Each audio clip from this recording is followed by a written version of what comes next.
Good morning, welcome to BKG classes. तो आज हम लोग डिस्कस करने वाले हैं magnetic field due to straight current carrying conductor. अगर कोई स्ट्रेट अपना ये करंट कैरिंग कंडक्टर है, एक इसमें करंट आई फ्लो हो रहा है, क्लियर। तो इसके वजह से इस पॉइंट पे मैग्नेटिक फील्ड कितना होगा, हम लोग उसके लिए डेरिवेशन फार्मूला ड्राइव कर रहे हैं। Is that clear? Formula drive करने के बाद आपको मैं उससे रिलेटेड न्यूमेरिकल डिस्कस कराऊंगा।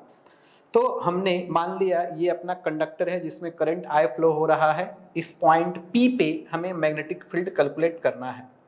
तो मैग्नेटिक फील्ड को कैलकुलेट करने के लिए हमने एक परपेंडिकुलर लाइन ड्रॉ किया है फ्रॉम द स्ट्रेट वायर, जहां पे मुझे मैग्नेटिक फील्ड कैलकुलेट करनी है।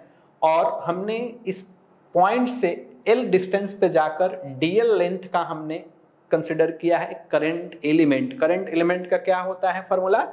आईडीएल। करंट एलिमेंट किसको बोलते हैं? आईडीएल। तो हमने एक यहाँ पे करंट एलिमेंट सिलेक्ट किया है और इसके वजह से मैं यहाँ पे क्या लिखूंगा? Magnetic field. Okay, magnetic field D B P due to current element is, current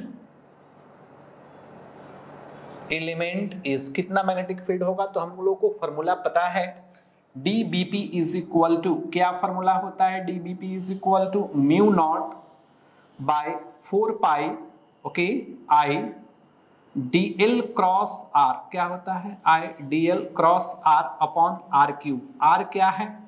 ये लेंथ, करंट एलिमेंट से पॉइंट तक का लेंथ कितना है अपना? r dash. ये अगर एंगल थीटा है तो अगर मैं ये टोटल एंगल आपसे बोलना चाहूं तो क्या लिख सकते हैं हम लोग? 90 प्लस थीटा। क्या होगा ये एंगल? 90 plus theta. अगर ये टोटल एंगल देखें करंट एलिमेंट एंड पोजीशन के बीच, तो इसे अगर हम लोग एक्सपेंड करते हैं तो मैं टोटल वैल्यू लिख सकता हूं mu naught by 4 pi I D L. R की जगह क्या मैं लिख सकता हूं? आर डैश साइन थीटा का वैल्यू कितना है यहाँ पे? 90 प्लस थीटा। तो मैं लिख सकता हूं 90 प्लस थीटा अपॉन ये क्या हो जाएगा? आर डैश का क्यूब है ये, तो यहाँ पे कैंसिल हो गया। तो आर डैश का क्या बच गया? ये स्क्वायरिंग। और साइन 90 प्लस थीटा क्या हो जाता है अपना फॉर्मूला? Cos theta. रिवीजन करते हैं थोड़ा सा। तो यहाँ पे है dP is equal to magnetic field due to current element, BP is equal to mu naught by 4 pi I D L cross r upon r cube. I D L ये कितना? A क्रॉस B हो जाएगा, AB साइन थीटा। ओके, अब हम लोग यहाँ से value put करते हैं। नाउ नेक्स्ट अपना हो जाएगा term dB is equal to mu naught by 4 pi I D L. ये साइन थीटा क्या? साइन 90 प्लस थीटा क्या हो गया अपना? Cos theta upon R dash का क्या? Whole squaring. अब यहाँ पे हम लोग आर डीएल की वैल्यू को रिप्लेस करेंगे। चलिए डीएल के वैल्यू को कैसे रिप्लेस करते हैं? तो यहाँ अपना एक आपको ट्रायंगल बनते दिख रहा होगा। इस ट्रायंगल में अगर बात करें हम लोग टेन थीटा की, तो tan theta is equal to हम लोग लिखेंगे perpendicular upon base, that means L upon R. यहाँ पे क्या चेंज हो रहा है अपना? थीटा चेंज हो रहा है। तो L is equal to R क्या मैं लिख सकता हूँ? Tan theta. इसे जब हम लोग डिफरेंशिएट करेंगे तो DL is equal to R into क्या आ जाएगा? Sec square theta into D theta. Is that clear? Sec square theta into D theta. तो यहां से हम लोग सेक थीटा की value is R into sec theta की वैल्यू क्या लिख सकते हैं? देखिए यहाँ पे सेक थीटा की वैल्यू है R डैश अपॉन R, तो यहां से मैं रिप्लेस कर सकता हूं R dash upon R whole square into D theta. तो टोटल DL जो कैंसिल हो गया, ये कैंसिल हुआ R स्क्वायर, तो R डैश का squaring upon R into what? D theta, ये बचा। चलिए हम लोग वैल्यू को यहाँ पे रिप्लेस करते हैं। सो dB इज इक्वल टू आ गया mu naught by 4 pi I DL का वैल्यू कितना है? R डैश का squaring cos theta D theta upon क्या है? R डैश का स्क्वायरिंग इंटू R। तो यहाँ R डैश का स्क्वायरिंग, R डैश का स्क्वायरिंग दोनों क्या हो गए? Cancel.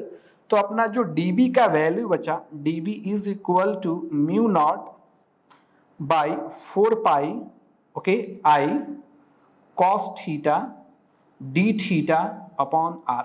This is the magnetic field due to what, current element I D L. This is the magnetic field due to current element I D L. अब हम लोग टोटल वायर के वजह से यहाँ पे कैलकुलेट करेंगे। जब टोटल वायर की वजह से कैलकुलेट करेंगे तो हमें इस टोटल टर्म को क्या करना पड़ेगा, इंटीग्रेट करना पड़ेगा। ओके, चलिए हम लोग टोटल टर्म को अगर इंटीग्रेट करते हैं, ओके, टोटल टर्म को हम लोग इंटीग्रेट करते हैं तो अपना रिजल्ट आएगा, ओके, टोटल टर्म को इंटीग्रेट करेंगे तो dB is equal to total magnetic field dt is equal to integration of, okay, integration of mu naught by 4 pi I cos theta d theta upon क्या था, r था। तो ध्यान से देखिए ये सभी टर्म क्या है, कांस्टेंट, तो मैं इसे कॉमन ले सकता हूं, mu naught by 4 pi I by R integration cos theta D theta. अब अपना अकॉर्डिंग टू लिमिट कहां से कहां तक करेंगे, minus alpha two plus alpha 1। कहां पे मिलेगा अपने डायग्राम में, ये अपर एंड का एंगल था, ये लोअर एंड का एंगल था from the point P। Okay, तो अगर इसे हम लोग डिफरेंशिएट करते हैं तो म्यू नॉट, इंटीग्रेट करेंगे तो mu naught by 4 pi I by R. चलिए इसको different integration of cos theta, क्या आएगा अपना इंटीग्रेशन ऑफ कॉस थीटा, आता है अपना माइनस साइन थीटा, ये आएगा 1 sec. Integration of cos theta is equal to plus sine theta, sorry, plus sine theta, ये वैल्यू होगा। चलिए तो हम लोग वैल्यू जब पुट करेंगे, mu naught by 4 pi I by R, okay, I by R into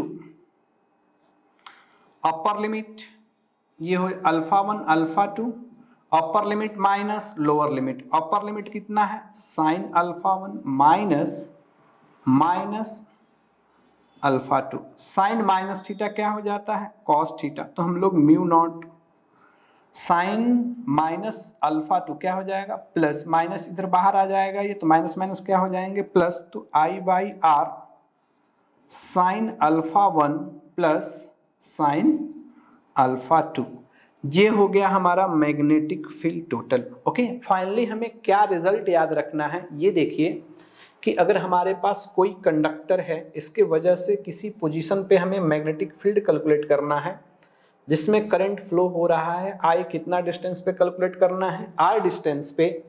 अगर इस कंडक्टर का लोअर एंड जो है, इस कंडक्टर का लोअर एंड अल्फा 2 का एंगल बना रहा है और इस कंडक्टर का जो अपर एंड है कितना एंगल बना रहा है, अल्फा 1 एंगल बना रहा है, तो magnetic field BP is equal to at point P कितना होंगे, mu naught by 4 pi, okay, I by R sine alpha 1 plus sine alpha 2। ये अपना मेन फॉर्मूला है, इसी फॉर्मूला पे हम लोग, ओके, क्या करेंगे, डेरिवेशन, बहुत सारे हम लोग न्यूमेरिकल को बना सकते हैं। ओके, चलिए हम